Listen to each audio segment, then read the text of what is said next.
3 million members searching, SingleMuslim.com proudly sponsors Single Muslim Live.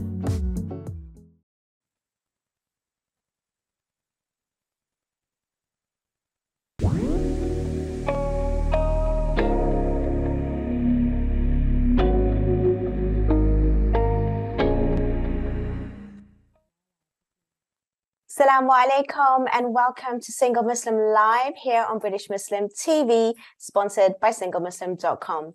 I'm Fahima Mohammed, your host and relationship coach for tonight. A very, very warm welcome from all of us here on British Muslim TV.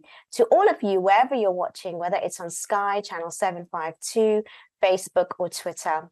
We love hearing your voices, your comments, your queries. A lot of the engagement is really welcomed, and make sure you do so by calling in directly to the studio on 01924 231 083. Please do ask the bill payer's permission, as standard network rates do apply. You have another option by actually messaging us. Even if it's meant to be anonymous, I can keep you very much so in that way. If you want to send in your queries and questions, and you can do so on our free WhatsApp service. And that number is 07585835150. Well, tonight we have another guest and topic for you. And as you can see, we're going to be discussing, why are we still clueless about intimacy? Do you think that we are?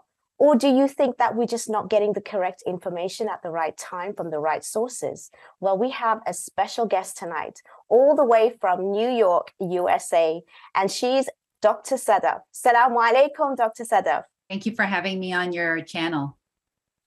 It's absolutely our pleasure. Welcome to British Muslim TV, and especially on the show tonight. It is such an honor to have you here today.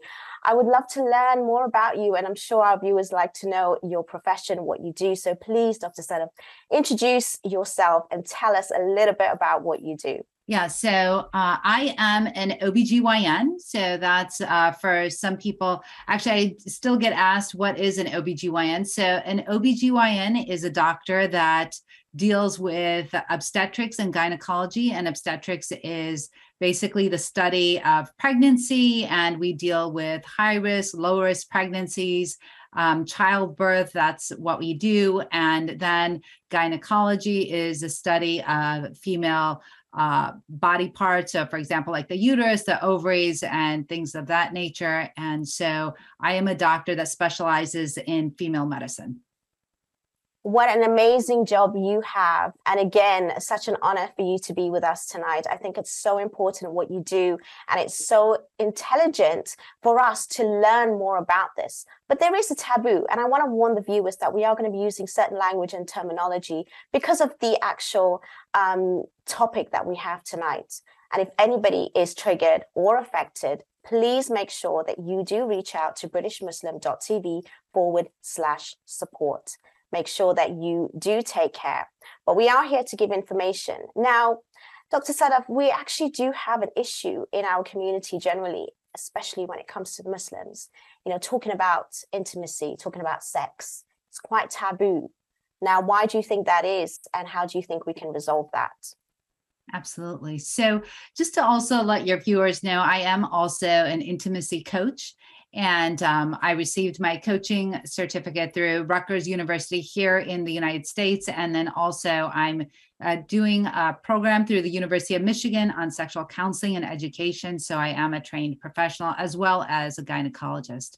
So you asked about, why is speaking about sex and intimacy a taboo? Well, I think it all has to do with the way that we are raised. And I feel also that in certain communities, you know, sex is seen as something that is dirty, shameful, embarrassing, you know, something that we don't talk about. And I think what's really important to understand is that Islam itself is a very, very sex positive religion. And that the Prophet, peace be upon him, sallallahu alaihi wasallam, you know, discussed intimacy openly with people so that they could learn, right? It wasn't for any bad intentions, but it was so that we learned, so that we knew how to behave with our spouses, so that we knew how to take care of each other and to fulfill each other's needs. I think it's also very important to understand that marriage is seen as half the faith, and there's a reason for that, right? The reason is that so that we don't go astray, and so that intimacy has always in Islam been seen within the context of marriage. So that's also very important to understand. So we are not talking or discussing marriage out, intimacy outside of marriage. It is specific to marriage. And so there is nothing wrong with seeking help. If you're having issues with intimacy with a trained professional or somebody that understands the anatomy so that they can help you, right? We are not discussing it openly in any perverted sort of manner, but it's more for education and learning, and so that we can fulfill half of our deen. I love that. And I think what you said is so important about us learning about the anatomy.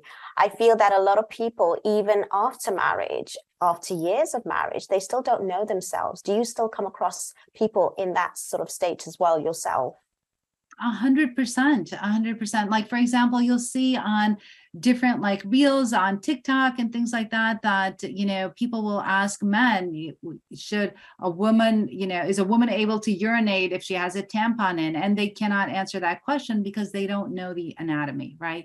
So I think one of the most important things, again, is to know and understand, and for women specifically, to know and understand your body, right? To know that, there are different orifices, different holes that we have that serve different functions in our lives, and to know and to understand that. And for men also, not just for women, but for men also to understand that and to know, so that we can all have the same vocabulary. And so that if there's anything that is wrong, that you can go to your provider, go to your OB, go to whoever you go to, and speak to them and let them know what's bothering you by using the correct terminology and vocabulary so that you can express your concerns.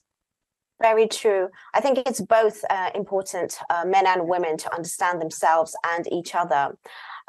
We do have a lot of issues. I know myself having a lot of clients with regards to not having a fulfilled sex life. So how does one identify the need to seek out a sex therapy? Yeah, I think that is a very important question. And the way to know is there are different things in our lives that we seek and we want fulfillment in, right? So for example, there's our careers, there's our marriage, there's our relationships that we have with our family and our friends.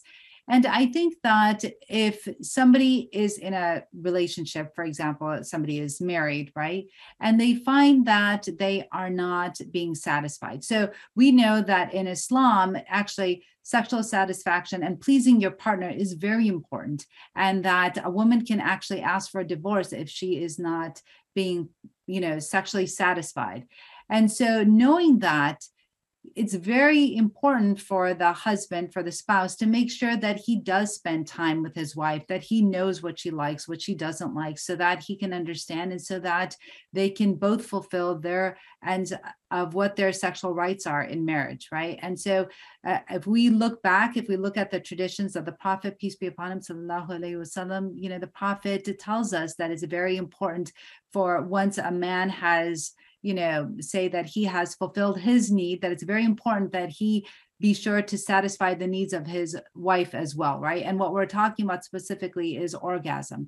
And I think that what's also very important to understand is that, what we see on the news, what we see in the media, what we see in the tabloids, is not always real, right? We have these perceptions of what sex should be. And then perhaps, when we don't find that in our own relationship, in our own marriage, then we think that there's something wrong with us, or that we're broken, or that there's something that cannot be fixed. And the important thing to understand is that that's not the case, right? What's also important to understand is that as we age, we have different responsibilities, we have different roles. And so sex and intimacy and relationships are going to look different as we get older. And that's considered sexual intelligence. So for example, say that in your 20s, you have less responsibilities. And so you're able to be, and you're married. And so you're able to be intimate with your partner or your spouse much more freely, right, in the confines of your home. And, you don't have as much stress or things that are, important for you to get done right away. But as we age, we have the stresses of jobs and of our parents, and say that if we're taking care of aging parents, that becomes something of a responsibility that we usually carry. Also, jobs and stresses related to our jobs become very important as well. So we have to understand that and know that. So once we see that we're having issues in our relationship, say intimacy, we have to remember that whatever happens in the bedroom is not exclusive to the bedroom. That is probably also happening outside of the bedroom. So for example, if you're not able to communicate with your spouse about intimacy or what you want in your relationship via, sexually, then that's also probably something that's happening outside of just talking about intimacy. You're probably not talking about other aspects of your relationship. Perhaps you're not able to communicate properly about finances, or maybe about the children, or maybe about the in-laws or something like that. So what I see is that, intimacy is just a byproduct, or problems in it is usually a byproduct of what is happening outside of the bedroom, right? And so one of the key things to help with intimacy and in a relationship is communication, open and honest communication, and talking to your partner about what you like, what you don't like, and then moving from there. I think what you raised is so interesting, and I've got so many questions with regards to that. The first thing I want to ask you, how do you know what you want, especially when you're so new into a relationship? And most of us are going to go into a relationship for the very first time, right? Now, that question, I know is going to take you a while, so I've just put it out there, but we are coming into a break. And inshallah, that's food for thought, so that when we come back, we can definitely answer that. And anyone that's watching that have any issues, any thoughts, we have an amazing guest tonight. You can actually have your question answered by a professional. And if you are shy, I know the topic is not that easy to discuss. Please, realize that you're going to be comfortable speaking to us. If you want to live, we can keep you anonymous, even if you are calling live, or if you want to send in your messages, I will read them out and keep you anonymous. It's a very important topic. It's a really, really intense one. And it also can trigger a lot of things that are happening in your home right now. So make sure that you do take advantage to speak to us in a safe space and discuss this, because at the end of the day, all we want is to raise awareness and give education so that we can have fulfilled, fruitful relationships. A lot of us talk about the intimacy just being the physical aspect, but there's so much more to it. There's a lot of different types of intimacy, and we've got to learn more about that. So inshallah, when we do come back, we'll be asking Dr. Sadaf many more questions. Take care, and we will see you after the break. Assalamu alaikum.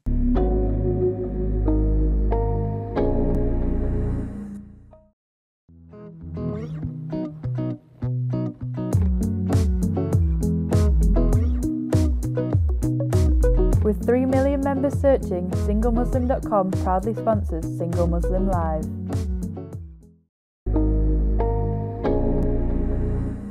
Assalamu alaikum, and welcome back to Single Muslim Live here on British Muslim TV, sponsored by SingleMuslim.com. We're having such a great conversation with my lovely guest, who is Dr. Sadaf, all the way from New York. A real gem tonight, a specialist in her field. And obviously, we're talking about intimacy, and she's also a certified intimacy coach. Now, we are very clueless about, the whole idea of, intimacy and the way in which our bodies work, the way in which we learn about ourselves and the other person. Before the break, we were talking about how we need to communicate, how we need to tell our partners what we like, what we don't like. But when you go into a relationship, especially in our communities for the very first time, we have no clue about ourselves, let alone to express that to somebody else. How do we learn this, and how do we know over time, and how long does it take? Because I think there's a lot of pressure as well, like, for example, the wedding night, and also afterwards the honeymoon period, and then for everyone to make sure that it's all perfect and right. So how do we go about this whole process, Dr. Sadaf? Yeah, that's a great question. And, I'm so glad that you asked that. So I think that one of the very first things we have to understand is that, being Muslim, we are not supposed to have intimate relations outside of marriage, right? So then how do you go into a marriage and know what you like and what you don't like? Well, I think that what you have to know and understand is that you'll have to go slow. And, I think it's a great opportunity, and it's a great time to be curious about each other. and experiment with each other, I think, and to find out and to learn about the other person, right? To see it as an experiment, and you find out and you ask questions and you ask your partner what they like and what they don't like. I think that it's very difficult for people that go into a relationship not knowing, right? The unknown, because we're not supposed to have intimate relations outside of marriage. So when we go into a marriage, there are a lot of expectations, and especially if you've had no one that you can discuss these issues with and you keep them inside, and especially if perhaps your family feels very uncomfortable discussing topics such as intimacy and sex, then you really won't have anyone to talk to them about. I think a good resource is speaking to your doctor or your gynecologist or your family practitioner and talking to them about it. And for women, I think it's especially important because it's important to know your options, right? Options about contraception, if you want to have children right away, or if you want to wait, what you decide really should be implemented before you get to that day, which is your wedding night, so that if you're deciding not to have children right away, that you're on some form of contraception before the marriage, so that, your body's used to it, and so that you don't get pregnant right away, if that's something that you're interested in waiting on.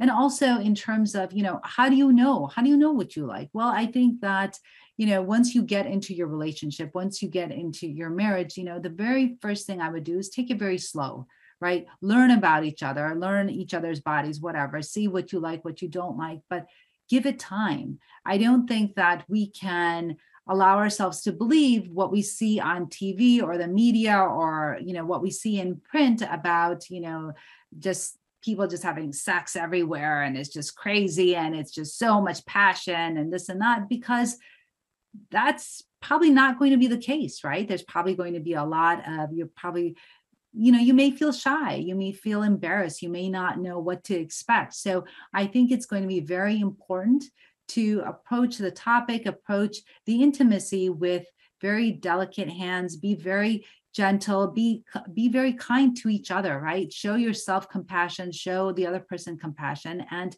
let it be, let it happen over time. Don't rush it. I think that, or have that a certain perception in your mind that, on the wedding night, I'm supposed to have intercourse. This is what it's supposed to be like. This is what it's supposed to, feel like, this is what's going to happen. No, give yourself that time, give yourself that space to learn about each other, and so that you can find out what you like and what you don't like. I think that's really, really sound advice. And I think that's so useful, especially for everyone that's watching. And when we think about going into a relationship, it's such a scary process regardless, because your whole life and, completely alters. But also the physical side of things, and the way in which you are going to feel about yourself and the other partner, and obviously to be exposed in that way, it's not an easy journey. And again, there's so much expectation, and what you mentioned as well about watching on the movies and just generally on the media is not necessarily the best information out there. I mean, you mentioned going into your GP or practitioner and things like that. The other thing is also there are a lot of couples therapy that happens, and with that I give a lot of also premarital courses. And I think if you have a section where it does discuss that, then it's quite it's very vital for you to actually go and talk to somebody, so that you can actually even go in there and address some of your concerns and issues as well.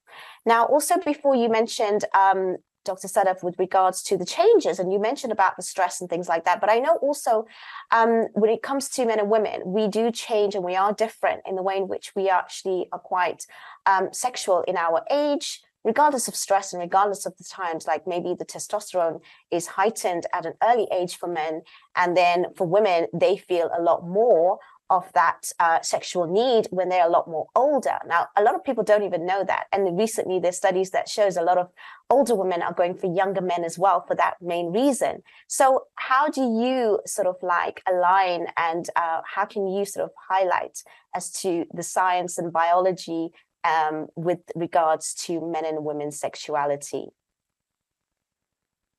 Yeah. So you cut out a little bit. Sorry, do you want me to repeat that? Yes, go ahead, please. Yeah. So what is the chemicals that happen between men and women in their different sort of stages of life with regards to feeling heightened sexually? Yeah, Okay, that we will well, come back. Sorry, yes, we've had a bit of an interruption there, but can you hear me now? yes, I can hear you. Go ahead. So for men, we know that, their testosterone is very high when they're younger, and it does, start to wane a little bit as they get older.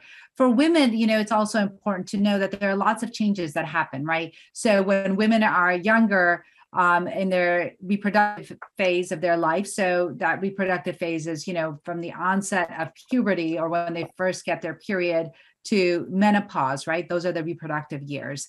And so you have your estrogen, your progesterone, but once you no longer have a period for a whole year, a woman is in menopause, right? So what happens during that time? Well, her estrogen goes down, her progesterone goes down, and she may have some hot flashes, some night sweats, and with women, they may experience some vaginal dryness, vaginal, what we call atrophy. And the reason why that's important, the reason why I even bring it up, right, is that will definitely affect intimacy.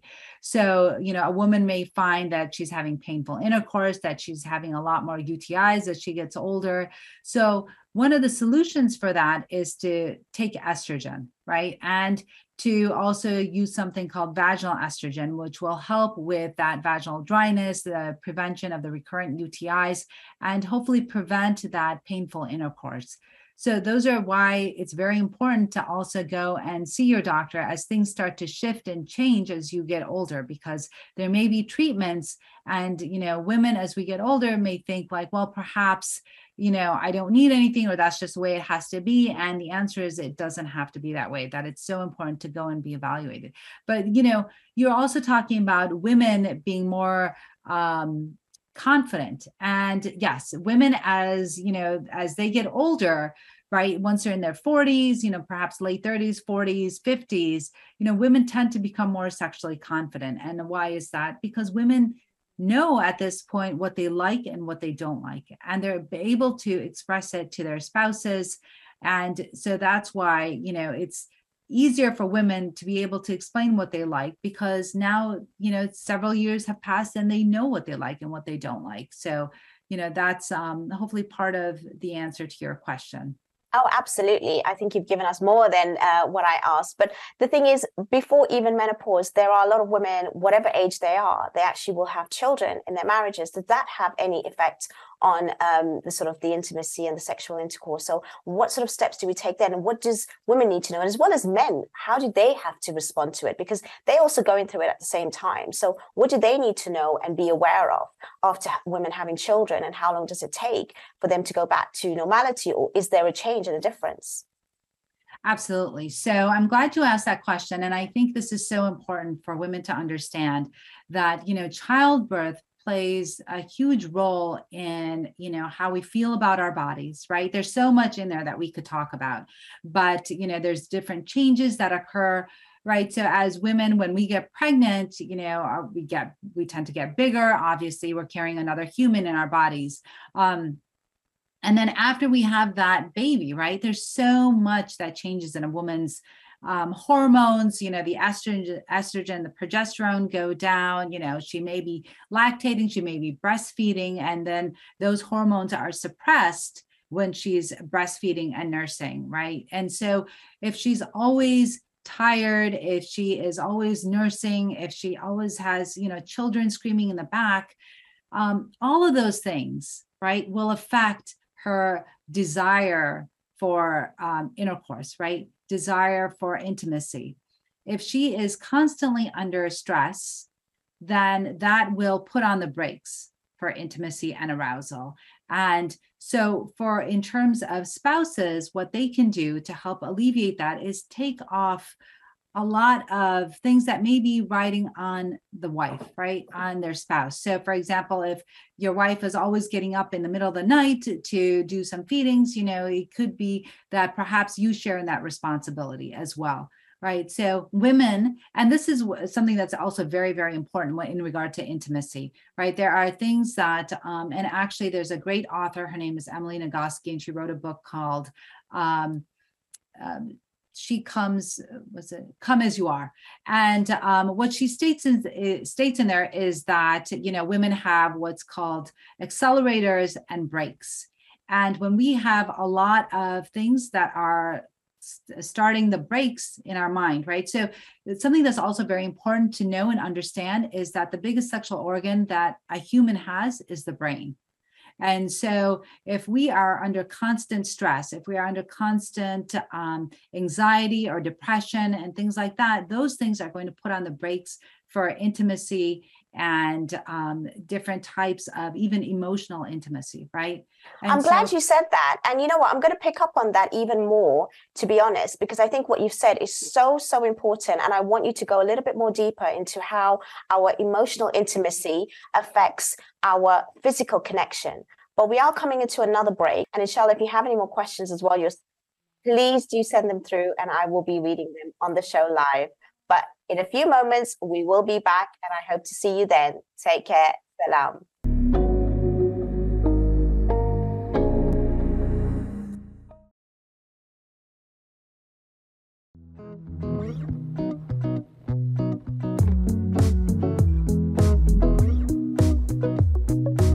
With 3 million members searching, SingleMuslim.com proudly sponsors Single Muslim Live.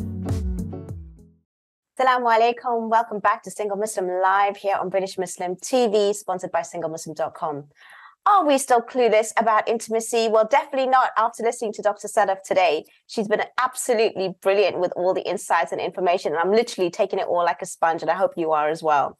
Now, before the break, we were talking about the stress and anxiety and about especially women after children and how that can really, put the brakes on for them having that sort of like urge and the need for having any sort of like, sexual sort of intimacy with their partners or having the need, the desire. But at the end of the day, just generally life, we can have sort of like this kind of way of thinking that can also affect us physically. So how does emotional intimacy affect a couple's physical connection? And what does that even mean? Yeah, I'm so glad you asked that. So, it's very, very important to understand that the whole physiology of desire is very complex, right? So it involves looking at everything. And especially for women tend to want and almost crave emotional intimacy before they even are interested in the physical intimacy aspect of it, right? So for men, I would say that mostly the physical intimacy, men can be physically intimate with their spouses and without that emotional connection. They don't need that. They don't crave it as much. Whereas women definitely crave it and want it. So that they can be physically intimate. So if there is no connection, like that emotional aspect, that emotional connection with your wife, with your spouse, then it's unlikely that she's going to want to be physically intimate with her partner. And so why is this important? This is important because for men, and I think it kind of goes back to your question of this whole live session that we're having is that, why are we still clueless about intimacy? It's because we don't really grasp the connection between the emotional intimacy and the physical intimacy, right? It's almost like you can't have one without the other. And that's why they say the brain is the biggest sexual organ. So it's very important to find that connection. How do you go about finding that connection? Well, the connection is you have to take a look at what's going on in that woman's life, right? So in medicine, there is a physician that came up with what we call the biopsychosocial model. It's the sexual response cycle for women. And it was created by a woman named Rosemary Basson. And she came up with the fact that, we have to look at the biology, right? We have to look at the psychosocial. What that means is like the brain, what's going on like mentally in that person's mind. And then the social aspect, like culturally, and, what are the other stressors happening? Like, does she just have a child? Is she in a new city? Is she experiencing different types of stresses, maybe from work, maybe from losing a job, right? What are the other aspects of that woman's life? When we talk about the biology aspect of it, we're thinking about what are the things that can cause this decreased desire? Well, it could be maybe she has high blood pressure, maybe she's diabetic, and maybe she's on medications that are preventing her from wanting intimacy, right? Decreasing the desire. Maybe if we're talking about the part of it, right? The mental aspect of it. Is she under a lot of stress, but not only stress, but does she have anxiety? Does she have depression? Did she just lose somebody in her life, right? That was very important. What is it that's going on? So that's why it's so important to look at the whole person and what's going on for them, and not only just see that, well, my partner doesn't want to be intimate with me. Well, there could be lots of reasons why she has this decreased arousal or this decreased desire, and so it's so important to look at the whole person and see what's going on in their life. I think you raised something so important, which goes on to my next question. And I know it could be quite triggering for someone to hear this if they're actually experiencing it or have gone through it. So again, if you do need to reach out, please do so on BritishMuslim.tv/support.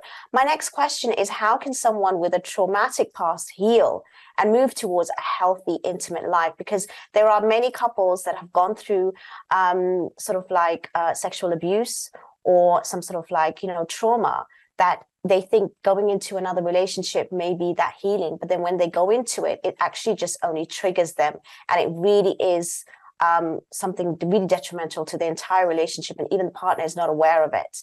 So I've had clients like this recently, and it is something that is coming up more and more, where people are experiencing and they have no idea how to heal from that, and they think going into another relationship will heal from it. So what is your answer to that when someone has a traumatic past? And how do they heal from it? Yeah, I'm so glad you asked that, because, there is a lot more trauma in, our society than we know about, right? And oftentimes people don't talk about it because they are embarrassed. Perhaps they feel guilty. Perhaps there's a stigma, right, around mental health and seeking help when we need help. So how does somebody heal from trauma? I think one of the most important things, first and foremost, is to realize that you have this trauma, right? That trauma could have been something that happened in the past that you've internalized and now shows up in your relationship in different ways. Perhaps, you are stonewalling your partner. Perhaps you're not talking to them. Perhaps you pull away every time they try to touch, something like that. So, it's important to realize that, first and foremost, that there's a problem.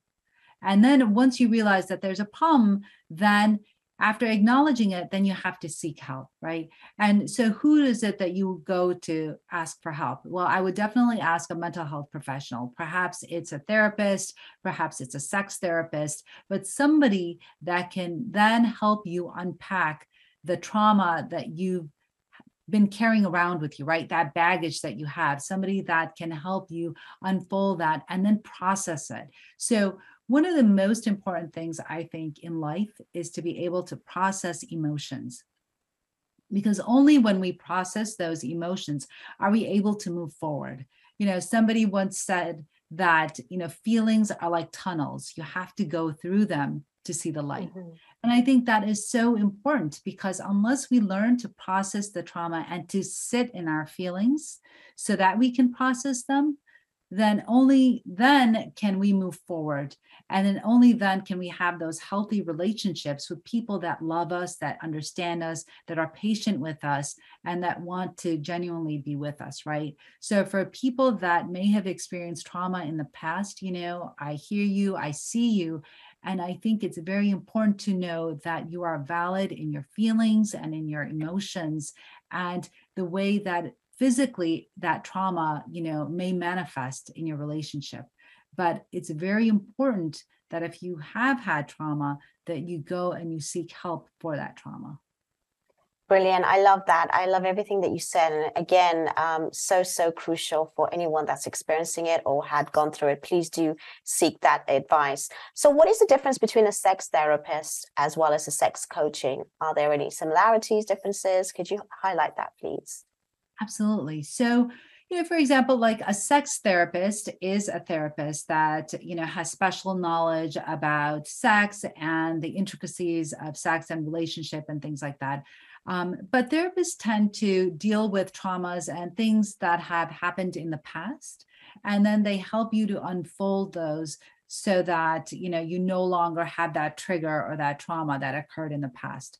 A coach is somebody that sees what is holding you back and then helps you to move forward, right? So it's always forward thinking, forward facing. So, we may deal with things in the past a little bit, perhaps, if you've had trauma or things like that, but then we're always thinking about how to get you to move to the next step, how to get you to move forward in your relationship so that you're not stuck, right? And then we also incorporate curiosity in everything. So, become curious about your feelings and how you can basically, if you are experiencing a feeling that is not serving you, how can you change that thought so that you can experience a feeling that serves you? For example, I think one of the most important things to understand is that, the way that we feel starts with a thought, right? So we have so many thoughts that run through our mind every single day. So first we start out with a thought, and then that thought becomes a feeling, and that feeling then becomes a belief, and then we act out on those beliefs. So those beliefs then create our actions, right? So if we are having a thought that's going through our mind every single day, but it's not serving us, then we have to go and think about how can we change that thought so that it results in a different action, right? In a different feeling, so that it's more positive and that it serves us. So that's kind of what we focus on with coaching. Do you think that we can get more comfortable, even though we brought up in a household that doesn't really talk about these kinds of things? Because at the end of the day, even talking to an outsider can be quite daunting. Even if they are a professional, people don't want to admit that they're wrong, and then to go speak about something so personal to a complete stranger. So how do you overcome that? Yeah, I think that, one of the most important things I would recommend is to work on yourself, right? To work on the feelings that you have about sex, kind of explore it. Think about, one of the retreats that I recently did that I was fortunate enough to be a part of, we had our group of women, about 20 plus women. And, we all sat around and we did an icebreaker where we talked about what was the first thing that came to our mind when we heard the word sex, right? And I would say in that group, probably, 80 to 90% of women had very sex negative thoughts, right? And so where do those sex negative thoughts come from? Perhaps it's from our, the way that we were raised. Perhaps it's from our community. Perhaps it's from our culture. But if we go back to the basics, and if you're a woman of faith and say that you are, since this is SingleMuslim.com, if you're a Muslim woman, it's very, very important to remember that Islam is a very sex positive religion, and to give yourself permission, right? I find that, people are always waiting for other people to give themselves permission. But how about giving yourself permission? Give yourself permission to learn, to educate yourself, to learn about your body, to learn what you like, to learn what you don't like, so that you can experience pleasure, right? And so that you can change that sex negativity into something that's positive. And so that when you have children, hopefully you can also bring them up and raise them up in a sex positive environment as opposed to a sex negative environment. And then, you can see for yourself what happens when we raise our children in a sex positive environment. Well, not only. Well, before we go into that, because I think that's another big question actually about children. How do we talk to children about sex positively? Now, that is a very, very big question, and we're going to get into it a lot more deeper in the break, after the break. So again, stay with me. But I think that question again raises a lot of sort of like concern, because do we even speak about it? And if we do, what age? How? Is it different for boys than it is for girls? Do we even raise that at all in a Muslim household? Well, we're going to answer all of those questions when we do come back. See you in a few moments. Salam.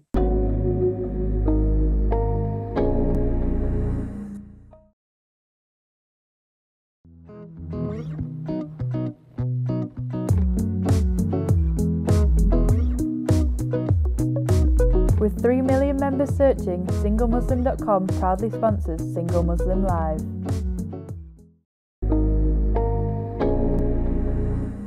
Assalamu alaikum. Welcome back to Single Muslim Live here on British Muslim TV, sponsored by SingleMuslim.com. I can't believe we're actually at the final part of the show, but honestly, thank you so much for tuning in. If you haven't seen the beginning, please rewind back to, when you come to the end of the show. There's so much information that I know that you're going to find so useful, so make sure you do that. But as we have a few more minutes left in the final part, I want to make sure that I take full advantage of Dr. Sadaf's amazing information and insight that she's giving us so far. Now, again, we were talking about how to talk positively about sex, especially in our households. Now, we can do that amongst adults and we can do that with our partners. Obviously, we have to learn that over time. Now, the other challenge is talking to children about it. And should we even talk to children in our homes about sex positively? And if so, how and when? And is there a difference between the boys and the girls and age? What's your thoughts on that, Dr. Sadaf? Yeah, so I'm glad that you brought that up because I think it's very, very important to have those discussions. You asked about the proper age. I think that the way that you start a conversation with children is first and foremost when they're younger, to teach them their proper body parts with the proper vocabulary, right? So I think that what happens is that because we are embarrassed, we are, we don't know how to approach sex, or, we think that what, has been created by Allah for some reason is very dirty or shameful or something like that. We don't feel comfortable. And because of our discomfort, we don't call, the external genitalia of a woman like a vulva. We don't call, male anatomical parts by their proper names. And so we make up names, right? Like we say cookie or whatever their name come up with. The problem with that is that if your child ever, hopefully this will never happen to anyone, but, if that child gets abused in any way, and if they try to come and tell you that they were abused, they won't have the language, right? They won't have the vocabulary to tell you what is happening because they will only use what you've taught them. And what you've taught them is, say, calling their private parts a cookie or something like that. And then if they say, oh, somebody touched my cookie, you'll be like, oh, okay, whatever, who cares? Somebody touched your cookie, right? So it just doesn't make sense. So it's very important, and that's how I would start the discussion, is that when the children, as they are getting older, right, is to use proper vocabulary for their anatomical parts. That's what they are. We shouldn't make up names for anatomical parts. That's the first sex ed course, right? The second would be that, yes, you talk to your children. Why? Because again, if we feel something is shameful, if we feel something is dirty, these are our issues, not theirs. So there's no reason for us to transfer our feelings and our beliefs onto our children regarding sex, right? We want them to be intelligent human beings that know the proper vocabulary so that they can then voice their concerns, they can voice their pleasure, they can voice their wants, what they desire with the proper vocabulary, and they know how to go and talk to their, primary care doctor or their gynecologist or their urologist or whoever. And we want that discussion to be open, right? So if you're a parent that has children, you want to have an open communication with your child, because if you're not talking about it, then where are they getting their information, right? Either it's with friends, or it's Google, or it's porn. Would you rather that your child get their sex ed information from porn? I would hope not.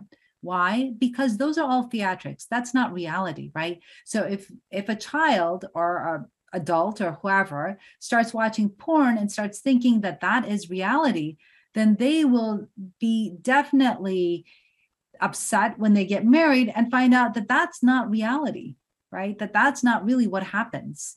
And those are all theatrics.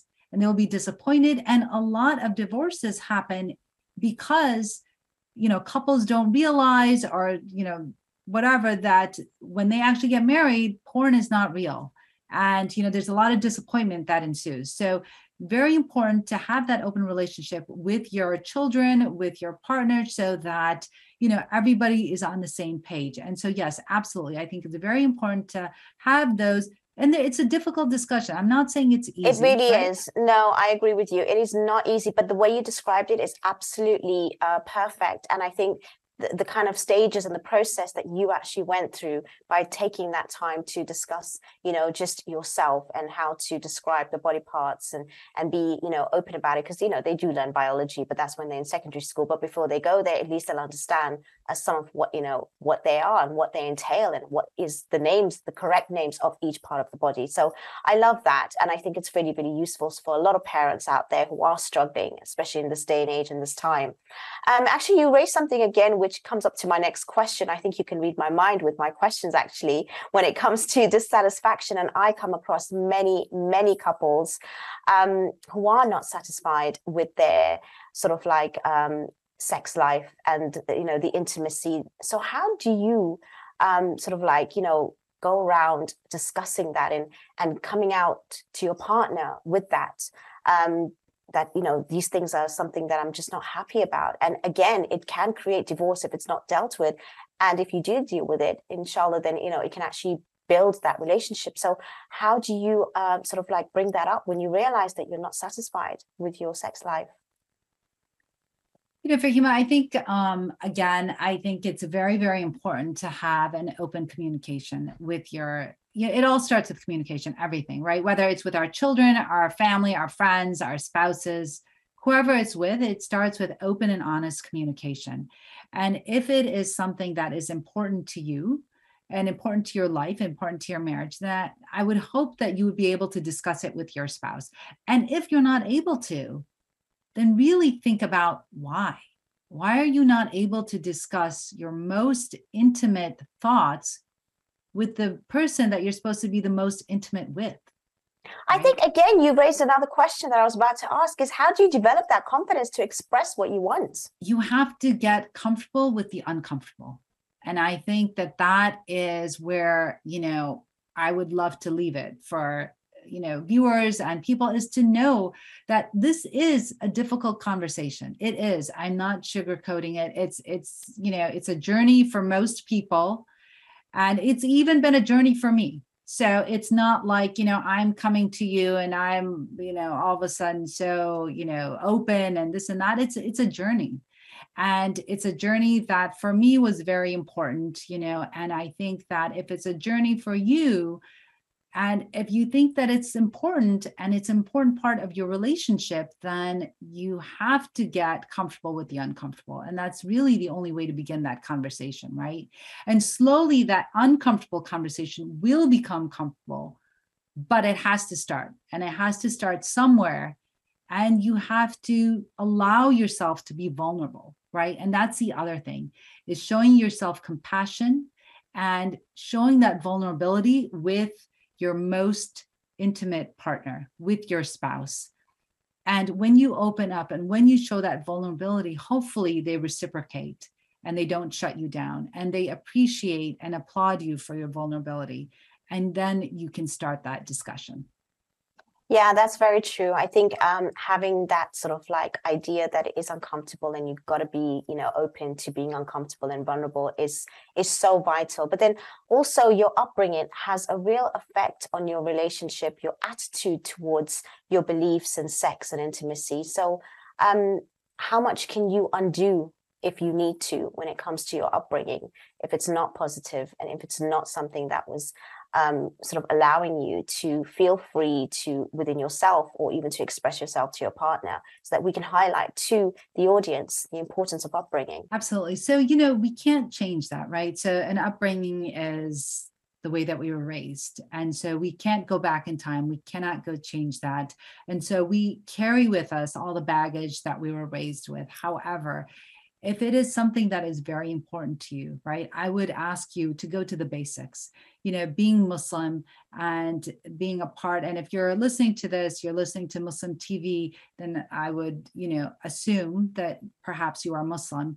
And then I would go to the basics and go back to the Quran and the Sunnah and look at what does the Quran tell us about intimacy and relationships, right? Why does Allah subhanahu wa ta'ala say that, marriage is half of our faith? There's a reason for that, right? What does the Prophet, peace be upon him, sallallahu alaihi wasallam, what does he say about intimacy? What does he say about relationships, right? So although we can't undo the damage or whatever damage or trauma a person has experienced, what we can do is go to the basics and find out, what our religion says about it and why Islam is such a sex positive religion, and get strength from that and know that you can move past this, right? But you have to do the work. It's not just going to happen. You have to heal from the trauma. You have to heal from whatever baggage that you may be hanging on to and figure out whether or not it's serving you. And if it's not serving you, then let it go, right? And like I said, it's a journey. It's not just going to happen. It'll happen over time, but you have to take the first steps. You have to, if you need to, you have to seek the help. You have to seek the coaching that you need so that you can move forward. Lovely. I love that. Dr. Sadaf, you've been an absolute pleasure with us tonight. And we have come to the end of the show, but we have a minute left. And I want to leave that with your final thoughts and also with your details so that if anyone wants to reach you and follow you, they can actually do so. So please take it away for another minute or so. And then hopefully we can get your details. Absolutely. I mean, what I would love to leave the listeners and the people watching with is give yourself permission. Right? Give yourself permission to move past whatever it is that you're trying to heal from, and allow yourself that time and that space that you need to heal, but also to know that you can move forward and allow yourself. And by giving yourself permission, think about all the worlds that you are opening up, right? That sex positivity that you are developing. And for future generations, you are also developing that sex positivity and how important that is in both yourself and in your culture and in your community, and what good that will do. Beautiful. And I invite anyone who wants to come and work with me, because I think that is very important. Well, if they want to get hold of you, how do they get hold of you then? Absolutely. So you can email me at drsadaf@drsadaf.com. You can check out my website at www.drsadaf.com. Or you can also follow me on both TikTok and Instagram at Dr. Sadaf. Thank you. Thank you so much, Dr. Sadaf. It's been an absolute pleasure. Please go give her a follow. And make sure you join us next week, same time, same place. Have a lovely evening. Take care. Assalamu alaikum.